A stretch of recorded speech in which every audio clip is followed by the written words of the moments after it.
Here's a good phrase to note. Negative is normal. It's not successful, but it's normal. It's part of life. And here's the next key, in my opinion. You must learn to handle the negative. Don't ignore it. Handle it. Now, I know some people teach the other way. And listen to them, and listen to me, and then make up your own mind. Right? Don't be a follower. Be a student. But I say you got to handle the negative. You don't have to live in it. You don't have to dwell on it. But you do have to handle it, my opinion. I know some people teach, just turn your head real quick and say, there's no weeds, there's no weeds, there's no weeds. They'll take your garden. So you've got to handle the negative. Here's what part of it is. It's called the Great War Between Good and Evil. Mr. Reynolds and I are working on a new book this year called The Great War Between Good and Evil. And there is a war on. The minute you were born, you got involved in the war between good and evil, between darkness and light, between negative and positive, between evil and good, between tyranny and democracy, between weeds and human activity. I mean, the war is on. If democracy sleeps, guess who never sleeps? Tyranny. In the absence of light, guess what's automatic? Darkness.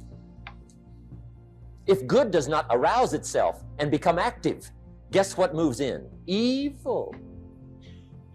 It's a war. A mental war, a physical war, a financial war, between enterprise and ease, between accomplishment and failure. It's a war. That's why there's an Old Testament phrase that gives the best advice for human activity when it says, 6 days labor, 1 day rest. Now, I'm sure we've taken that to mean, don't work all 7 days, take one off. Here's what it also means, only take one off. Or you're liable to lose the war. Now, we've got it down to 5 and 2. And maybe that's not too dangerous. I don't know. If God would have thought of 5 and 2, he might have made it 5 and 2. I don't know. You can't think of everything.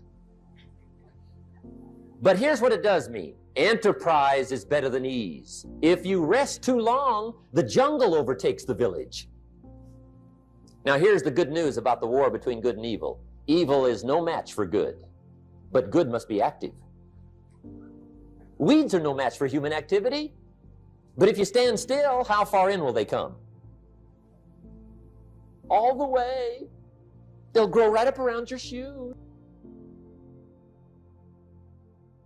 But if you get busy, how far back can you take them? As far as you wish.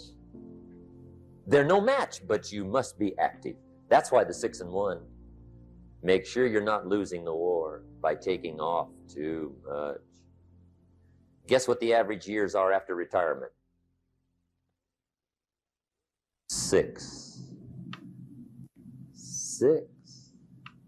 Which means don't retire. Your chances are too slim. Okay. The war between good and evil, the weeds. You got to make sure you recognize the negative, handle it, deal with it, and then go on. To break a bad habit, smoking, drinking, habitual lateness, being overweight, whatever, the first and most important thing you must do is decide that you really want to change. That is a decision you and only you can make. Without this motivation, no person or procedure will have any significant impact on your behavior. You must decide that you want to take control of your life, that you want to be free, that you want to do things with your life instead of having things done to your life. Secondly, if you need to, get help. Interestingly enough, many people quit their bad habits in the same way they acquired them. by associating with people who share their goals. Alcoholics Anonymous, Gamblers Anonymous, Overeaters Anonymous, literally hundreds of self-help organizations provide just this sort of positive association and support for people with problems. Thirdly, try substitution. There is really no such thing as eliminating a habit. You simply substitute a good one for a bad one. The psychologists say that it's important to have a new activity or habit to fill the void when you start shedding old habits. In place of eating, you might try jogging.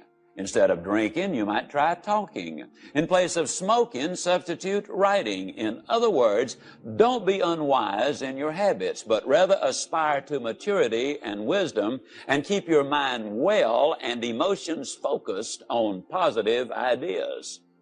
And you don't break habits, you replace habits.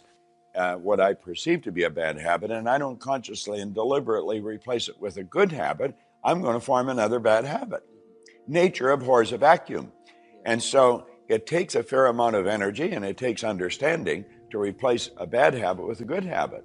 So I think what you do is you sit and say, how do I recognize this bad habit? Well, you generally recognize it in your own behavior. And so you say, well, this behavior is giving me a result I don't want.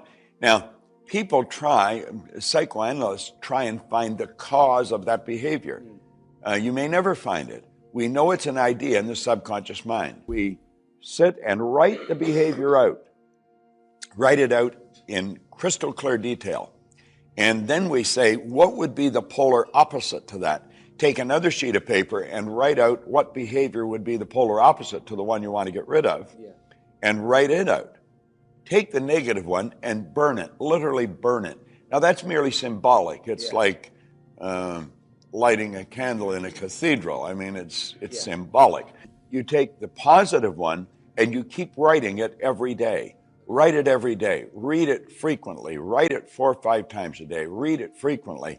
And you will eventually lodge that idea, or as James Allen put it, you will deposit it in the treasury of your subconscious mind. Mm-hmm. And once it begins to take root, it takes the power away from the negative habit. The negative habit actually dies from a lack of nourishment, and the positive one takes over. I have done the work, and what I know is that true change comes down to 5-second windows. That moment that you know you need to do something that feels slightly uncomfortable, and your resignation, your excuses, your self-doubt start cranking up in your head, you got to move. You have to move. And so what happened for me is I invented a hack, a brain hack. It's the stupidest thing in the world. And it turns out that it's actually tremendously profound and powerful at a neurological level and at a scientific and a psychological level. When I invented it, I had no clue what I had invented. And it took me about 3 years from the moment that I invented it to actually realize that, holy shit, I think I've discovered the secret to changing anything. So I called it the 5-second rule because I never intended to talk about it. It was a cheat to beat the alarm clock. Here's how it goes. The alarm rings in the morning. Most of us don't want to get out of bed, right? But we know we should. So I would go 5, 4, 3, 2, 1. The moment the alarm rang, 5, 4, 3, 2, 1, just like NASA, what they do, they count down to launch a rocket ship. And the counting backwards kind of shut my mind off. And then suddenly at 1, I would stand up. And I would use this every single morning to get out of bed. And 9 years later, I still use it every single morning to get out of bed. I think some behavior you can learn and automate. Other stuff that you don't like doing, you're going to always have to push yourself. That's just how it is. And I noticed 2 things as I started to use it. I noticed that window where I'd be lying in bed and I'd have the knowledge that I should get up, but in my body I wouldn't feel it. And as I lied in bed, and you can try this tomorrow morning, set your alarm early, earlier than you normally do, and watch what happens. The alarm will go off and your mind knows that you said you would get up. Your mind has that wisdom, your gut has that wisdom. It's holding on to it, and then it starts to kind of nudge you with a little guilt. And then what'll happen is all of a sudden you'll start talking yourself out of doing the thing you said you would do. And it happens in less than 5 seconds.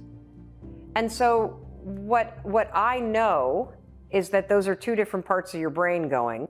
at once. And if you go 5, 4, 3, 2, 1, you interrupt the habit of self-doubt and the habit of talking yourself out of it and shutting down the part of the brain that actually minimizes your power, and you awaken the part of the brain that is active in functional MRIs when you're trying to change. And so all you need to know to change anything is, A, you're never going to feel like it. You're never going to feel ready to start that business. You're never going to feel ready to have that hard conversation. You're never going to feel like getting out of bed. You're never going to feel like it's a good idea to apply for that promotion. We're designed to stay comfortable and safe. So if you know that you're A, never going to feel like it, and B, that no one's coming, it's up to you. You're not a kid anymore. I'm dead serious about this. Like so many of you are waiting to be picked. By who? Are you making the most of your life? And the answer is yes, if you pay attention to what you do in 5-second windows. Are you the kind of person that when your instincts come alive and they want to nudge you to go talk to that cute gal across the way or raise your hand in a meeting and share that idea? Are you the kind of person that pushes yourself to step into that? Or do you pull back? That's the power of a 5-second decision, because you can't choose how you feel.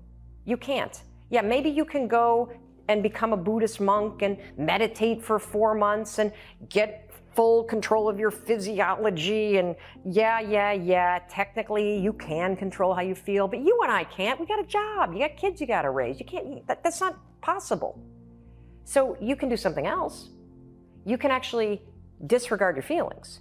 You can become the kind of person that is so in tune with the values that you have and what you actually want, that when feelings rise up, you can choose to act however you want despite them. Even if you're tired, you can still go to the gym. Even if you're annoyed with your spouse, you can still speak in a manner that's loving.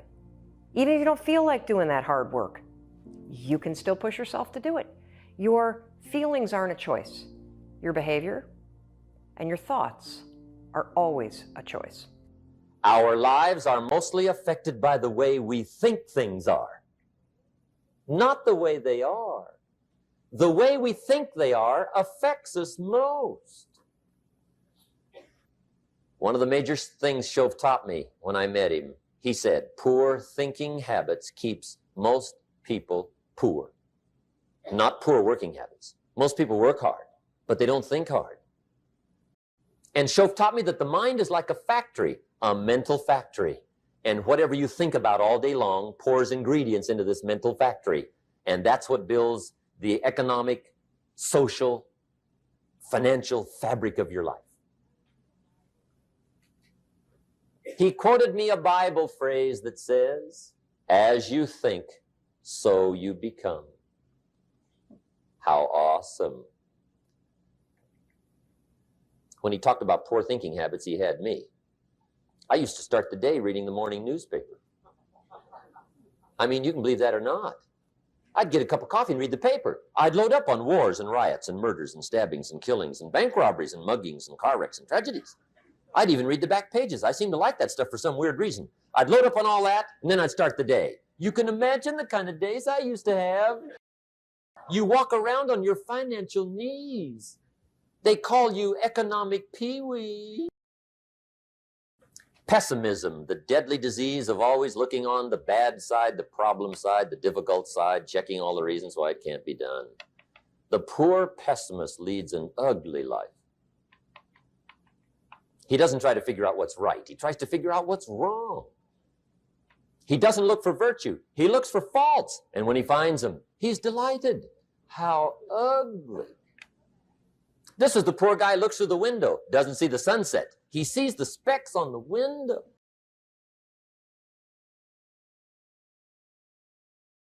And this is the poor guy, right, who rushes up, takes such leave of his senses. This guy rushes up and he says, I've got 5 good reasons why it won't work. He's so dumb, he doesn't know. All he needs 1. He's got 5.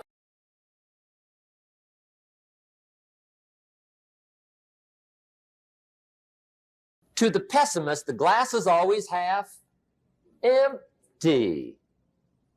To the optimist, the glass is half full.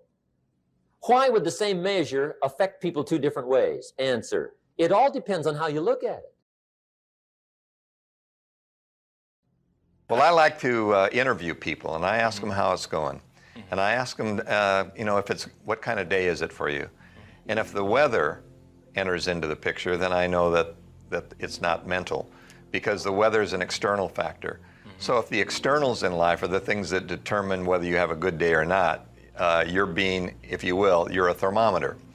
A thermometer is a passive device that lays there and tell you how the world is doing on the outside. A thermostat is what you set on the temperature that you want. Then it controls the air conditioning and the heating. If you look at your body and brain as the hardware in your computer, and you look at the software as the things you put in your mind, you have a software program that drives the hardware. So the software is what you need to program with the instructions to have the computer follow directions. And so you tell the computer what you want it to do, and the software program determines the outcome of what the computer does. Most people don't know how to program their software to get the outcomes they want. It's being programmed by the evening news, it's being programmed by sitcoms, reality TV shows, commercials. They tell us what to eat, they tell us what to buy, they tell us how to dress, they tell us what to think, they tell us who to vote for, and we just listen and we say, wait a minute, I'm too smart for that. I'm not going to pay any attention to that. Too late. Observation, imitation, repetition, habit, secondhand smoke, secondhand violence, secondhand, it goes in and sticks. And even if we don't want to do it, we do it anyway. That's called the perception to buy. The advertising manipulates perception, so you buy what they want you. And the same thing is true with self-talk and controlled thinking. Makes you control your habits so that you do maybe what's good for you. And the question is, who's putting what into your mind? Is it junk food in your mind, or are you putting in some stuff that really makes your mind work well? There's been a misnomer. In other words, you really don't learn while you sleep. So sleep learning, the Russians tried it, and the important thing about sleep is you need to dream. And you dream about every 30 to 40 minutes. You go down into a deep sleep, come back up and have a dream. So you have so many dreams per night. If you tried to learn stuff while you're asleep, it would interrupt your dreams, and you would be irritable, and you would actually be a little bit paranoid. So the best time to get inputs is when you're relaxed, not paying any attention to it. And that's where television and commercials and radio and all these things have the biggest impact on teenagers, because they're really not paying that much attention to it. What they say is, look, the lyrics don't mean anything to me. I like the beat, but the lyrics, I don't pay any attention. Well, the truth is, they don't have to pay attention, because it's going in and sticking anyway. Hypnosis is when you learn when you're relaxed and you repeat things, but you didn't remember that you learned them. So you dehypnotize people by helping them take in stuff that's good for them, rather than not recognize they're taking in stuff that's bad for them. So obviously you have to read a lot of books, listen to a lot of programs, listen to positive radio, watch the Discovery Channel, watch National Geographic, listen to great music, and go out to ethnic restaurants and watch people who are doing great things, and really get involved with people who are trying to make a difference in the world. And the next thing you know, you say, wow, some of that stuff's rubbing off on me. The kids back in Danbury, Connecticut, high school, they're asking me questions one day. I'm talking to the kids. Kids got good questions these days. One of them said to me, Mr. Rohn, how do you build the good life? I said, it's simple. It's not easy, but it's simple. Here's how you build anything. Select the right ingredients, keep out the wrong ingredients, and it starts with thought. Everything starts with thought. So you must be wise and careful what you think about, because that starts everything.